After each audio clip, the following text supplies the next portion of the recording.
Hey everyone, welcome back. Today we're going to do a deep dive into Emerald Finance Ltd. You might have seen them in the news lately, and their story is way more interesting than just those headlines.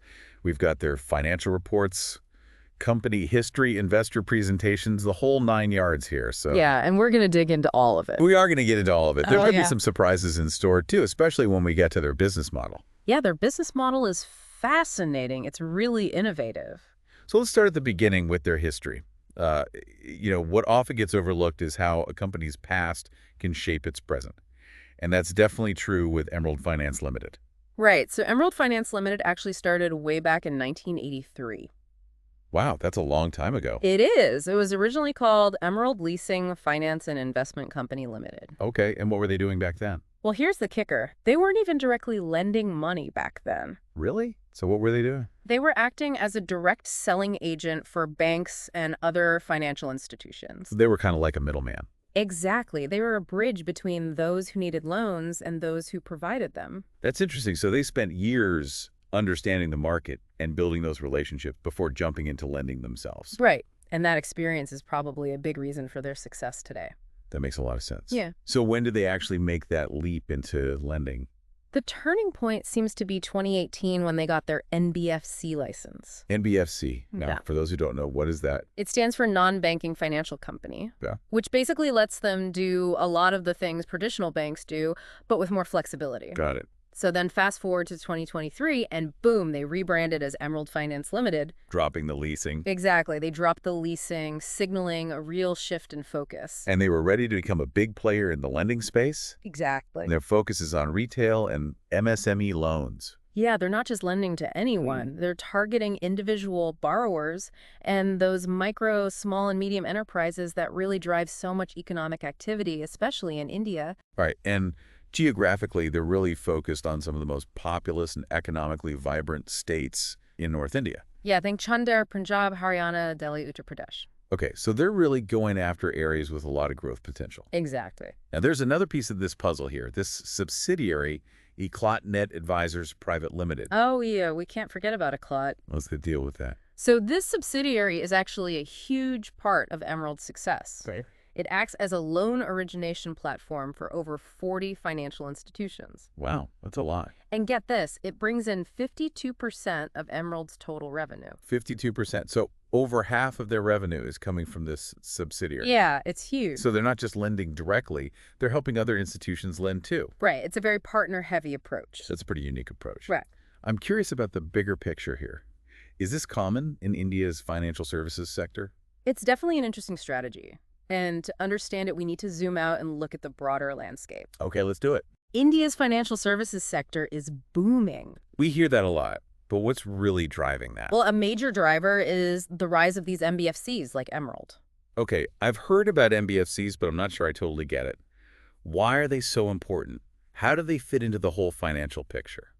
Well, traditional banks have limitations, especially when it comes to reaching certain areas, like rural areas, Okay, or serving certain customer segments. gotcha. NBFCs, on the other hand, they're much more agile and can really tailor their products and services to meet those needs that aren't being met by traditional banks. So they're filling the gaps. Yeah, they're filling those gaps and kind of democratizing access to financial services for people and businesses who might not have had those opportunities before. I like that democratizing access. That's a good way to put it.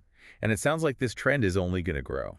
Oh, yeah. Projections show like 13 to 15% credit growth for MBFCs between FY23 and FY25. Wow, that's a huge market. It's massive, and companies like Emerald are perfectly positioned to capitalize on it. So it's not just about traditional lending anymore, right? There's this whole fintech revolution happening. Oh, absolutely. You can't talk about financial services in India without talking about fintech. And this is where things get really interesting for Emerald. Right. They're not just an old school lender. They're really embracing technology to create innovative solutions for the digital age. Like that Emerald Early Wage Access product I keep hearing about. Oh, yeah, that's a big one. Let's unpack that. Yeah, let's dive into it. I'm all ears. Okay, so Emerald Early Wage Access, it's a digital product. Basically, it allows employees to access their earned wages before payday. Oh, so kind of like a salary advance. Yeah, exactly, but with a twist. Okay, I'm listening. What's the twist? So instead of charging interest like you see with traditional payday loans, Yeah. Emerald charges a small service fee. Okay. Typically, it's between 1.25% to 2.5% of the amount that's advanced. So if you were to put that in terms of like an APR, what would that work out to be? Well, it depends on the agreement with the employer, but somewhere between 18 and 30% APR. Okay, I know what you're thinking. That sounds a little high. It does. But you have to consider the context, right? Right, Yeah. exactly. This is a responsible alternative to those predatory payday loans. Yeah, those can be really dangerous. Yeah, they can trap people in a cycle of debt. Exactly. So this is really about offering people a much fairer and more transparent way to manage their finances. Absolutely. So I'm curious, with this model, are they actually making money?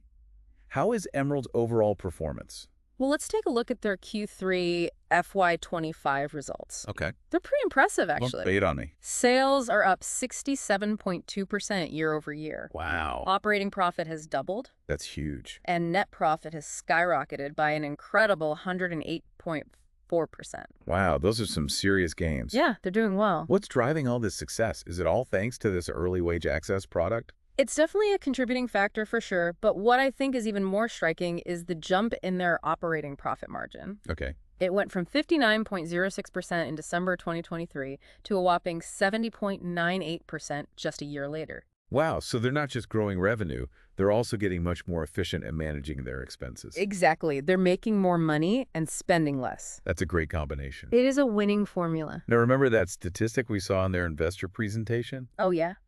0 NPA. That's right. You mean they have 0 non-performing assets? Yep, 0. That's almost unheard of, especially in the lending business. It is, especially in this industry. How do they manage that? Well, it really comes down to their robust credit risk management. Okay. They have a very rigorous vetting process before lending to anyone. So they're really doing their due diligence. Oh, yeah. They're digging deep into financials. They're even assessing the promoter's credibility. But promoter's credibility, what does that even mean? So in the Indian context, a promoter is basically the founder or the key individual behind a company, Okay, especially in the case of MSMEs. gotcha. So they're looking at their track record, their reputation, their ability to repay loans. So it's not just about the numbers, it's about the people behind the business too. Exactly. It's an extra layer of due diligence to help minimize risk. That's really smart. Mm-hmm. But, with all this talk about innovation and growth, I have to ask, can they sustain this?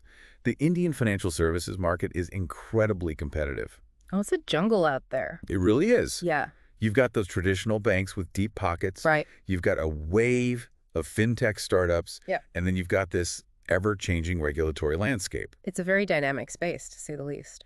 So how does a company like Emerald, even with all its impressive growth and this innovative approach, how do they navigate all of that? I don't think there's like a single secret sauce. It's more like a combination of factors. Oh. They have that deep understanding of the market, from their early days as a direct selling agent. Right. They're focused on specific segments so they can really tailor their products to those unmet needs. Okay. And they're really embracing technology, which gives them an edge in this rapidly digitizing world. So it sounds like they're striking a good balance between that traditional lending experience and this more forward-thinking approach. Exactly. That's a good way to put it. And of course, we can't forget about that subsidiary Eclat Net Advisors. Oh, yeah, that powerhouse. That loan origination platform is a pretty brilliant strategic move. It is. It really diversifies their revenue streams. Right. And positions them as like a key player in the broader financial ecosystem. Absolutely.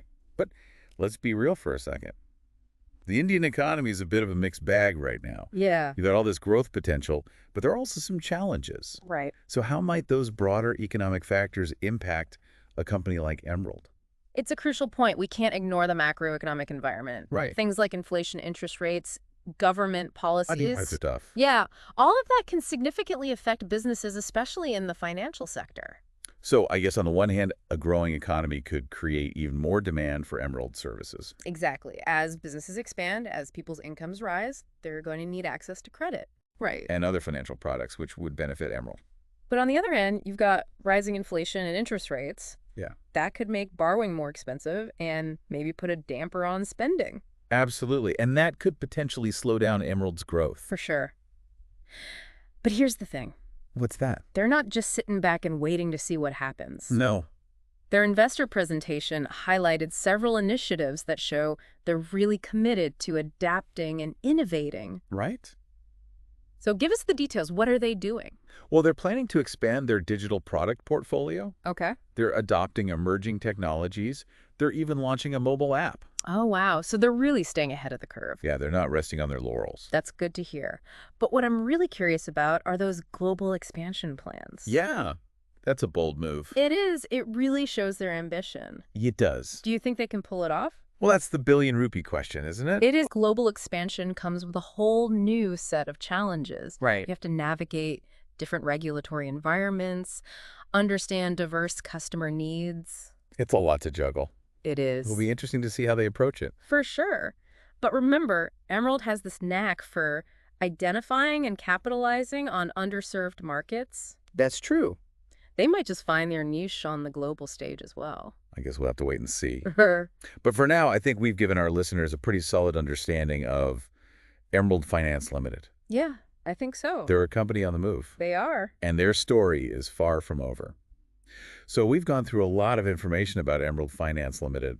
It's been quite a journey. It really has. From those humble beginnings as just a direct selling agent, Yeah. Right. to this full-fledged MBFC now, Mm-hmm. blending that traditional lending experience with all these new cutting-edge fintech solutions. It's really impressive to see how they've adapted and innovated constantly, Mm. seeking out those new ways to meet the needs of this ever-changing market. And it's not just about Emerald itself, right? We've kind of explored this whole dynamic landscape of India's financial services sector. Right. The role that these NBFCs are playing in bridging those gaps left by traditional banking, Mm-hmm. and of course the transformative impact of all this fintech stuff. Exactly. We've dug into the numbers. We've analyzed their performance, that impressive Q3F25 performance, Right. and talked about all those potential risks and opportunities that they face in this crazy competitive market. It's a wild market out there. But now I think it's time to bring it back to you, the listener. Yeah. What are your thoughts? What are some of those key takeaways that you're going to be thinking about, long after you finish listening to us? For me, what really stands out is Emerald's commitment to those responsible lending practices. Yeah. I mean, that zero NPA statistic is really remarkable, especially in an industry where risky lending is often kind of the norm. Right. It really does say a lot about their approach to managing risk. And it makes you think about the future of short-term lending. Right. What's it going to look like? Could Emerald's early wage access product, with its transparent fees and that focus on financial well-being, could it actually disrupt the whole traditional payday loan market in India? I think it's definitely a possibility, if they can successfully scale this product and maintain that commitment to responsible lending, it could really change how people access short-term credit. And then there's their global expansion plans. Yeah, those are ambitious. Do you think they can replicate their success in other markets? Well, that's the big question, isn't it? Global expansion is a whole different ballgame. Right. But Emerald has this track record of, identifying and capitalizing on those underserved markets. That's true. So maybe they can leverage that experience and expertise and come up with innovative financial solutions for a global audience. Yeah, that would be pretty amazing to see. That would be really interesting. So as we wrap up this deep dive into the world of Emerald Finance Limited, we've given you a lot more than just facts and figures, right? Right? It's not just about the numbers. We've given you a framework for understanding their journey, their strategies, their potential impact on the whole financial landscape. And ultimately, whether they can sustain that growth, navigate those challenges and achieve those ambitious goals well, Yeah, that's a story that's still being written. it is, and we encourage you to keep following along. Stay informed, stay curious. Because the world of finance, it never stands still. It's always changing. And Emerald Finance Limited, they're definitely a company to watch. Absolutely. So until next time, happy investing, everyone. Thanks for listening,